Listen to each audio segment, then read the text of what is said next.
നൂറ്റാണ്ടുകൾ പഴക്കമുള്ള സൗഹൃദ ബന്ധത്തിന് പുതിയൊരു നയതന്ത്ര അധ്യായം കൂടി ചേർക്കുന്നതായി വിലയിരുത്തപ്പെടുന്ന സംഭവമാണ് ഇറാന്റെ പരമോന്നത നേതാവായിട്ടുള്ള സയ്യിദ് അലി ഖമേനിയുടെ സംസ്കാര ചടങ്ങിൽ ഇന്ത്യൻ പ്രതിനിധികളുടെ സാന്നിധ്യത്തിന് പിന്നാലെ പുറത്തു വന്നത്.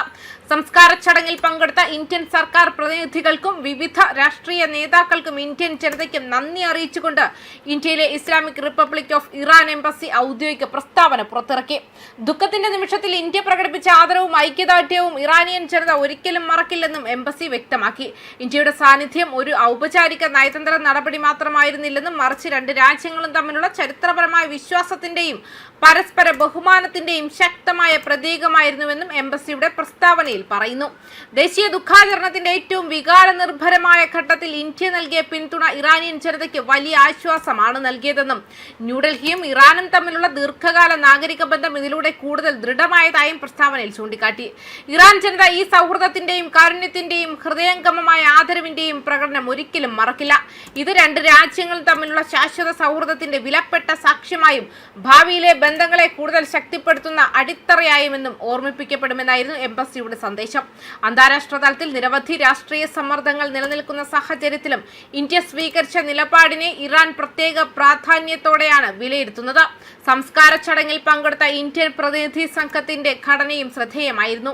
അന്താരാഷ്ട്ര പങ്കാളികളുടെ പങ്കാളിത്തത്തെക്കുറിച്ച് വിവിധ തരത്തിലുള്ള നയതന്ത്ര ചർച്ചകൾ നടക്കുന്നതിനിടയിലും ഇന്ത്യ ഔദ്യോഗിക ഉന്നതതല പ്രതിനിധി സംഘത്തെ നേരിട്ട് ഇറാനിലേക്ക് അയക്കുകയായിരുന്നു. കനത്ത സുരക്ഷാ സംവിധാനങ്ങളോടെ നടന്ന ചടങ്ങ് ഇമാം ഖമേനി ഗ്രാൻഡ് മൊസല്ല സമുച്ചയത്തിലായിരുന്നു സംഘടിപ്പിച്ചത്. ലോകത്തിന്റെ വിവിധ ഭാഗങ്ങളിൽ നിന്നുള്ള നേതാക്കളും പ്രതിനിധികളും ചടങ്ങിൽ പങ്കെടുത്തതായി റിപ്പോർട്ടുകൾ സൂചിപ്പിച്ചു. ഇന്ത്യൻ സർക്കാരിനെ പ്രതിനിധീകരിച്ച് കേന്ദ്ര വിദേശകാര്യ സഹമന്ത്രി പാബിത്ര മാർഗരിറ്റ ചടങ്ങിൽ പങ്കെടുത്തു. അദ്ദേഹത്തോടൊപ്പം Bihar governor lieutenant general Syed Ata ഹസ്നൈനും ഔദ്യോഗിക പ്രതിനിധി സംഘത്തിന്റെ ഭാഗമായി ഇറാനിലെത്തി. ഇന്ത്യൻ സർക്കാരിന്റെയും രാജ്യത്തെ ജനങ്ങളുടെയും പേരിൽ അവർ അനുശോചനം രേഖപ്പെടുത്തുകയും ഇറാനിയൻ നേതൃത്വവുമായി കൂടിക്കാഴ്ച നടത്തുകയും ചെയ്തു. ഇരു രാജ്യങ്ങളും തമ്മിലുള്ള ദീർഘകാല ബന്ധത്തിന്റെ പ്രതീകമായാണ് ഈ സന്ദർശനത്തെ വിലയിരുത്തപ്പെടുന്നത്.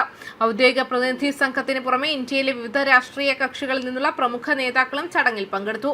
മുതിർന്ന കോൺഗ്രസ് നേതാവും മുൻ വിദേശകാര്യ മന്ത്രിയുമായ സൽമാൻ ഖുർഷിദ് കോൺഗ്രസിനെ പ്രതിനിധീകരിച്ചപ്പോൾ Jammu Kashmir people's democratic party അധ്യക്ഷ മെഹബൂബ മുഫ്തിയും ചടങ്ങിൽ സാന്നിധ്യം അറിയിച്ചു.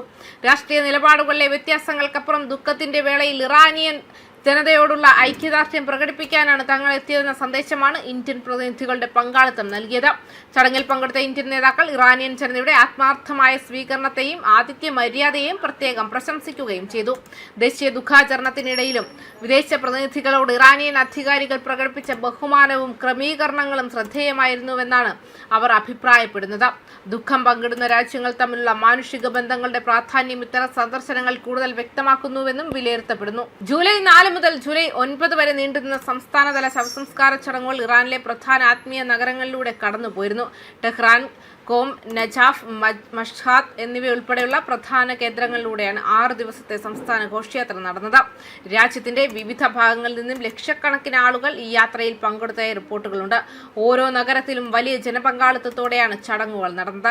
രാജ്യത്തിന്റെ രാഷ്ട്രീയവും മതപരവും സാമൂഹികവുമായ വിവിധ മേഖലകളിൽ നിന്നുള്ള ജനങ്ങൾ അന്തിമ ആദരാഞ്ജലി അർപ്പിക്കാൻ ഒഴുകിയെത്തിയതോടെ ചടങ്ങുകൾ ചരിത്രത്തിലെ ഏറ്റവും വലിയ പൊതുസമ്മേളനങ്ങളിൽ ഒന്നായി മാറി.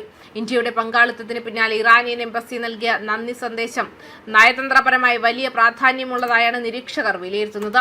ചരിത്രപരമായി വ്യാപാരം, സംസ്കാരം, വിദ്യാഭ്യാസം, ഊർജ്ജ സഹകരണം, ജനങ്ങൾ തമ്മിലുള്ള ബന്ധം തുടങ്ങിയ നിരവധി മേഖലകളിൽ ഇന്ത്യയും ഇറാനും അടുത്ത ബന്ധം പുലർത്തിയിട്ടുണ്ട്.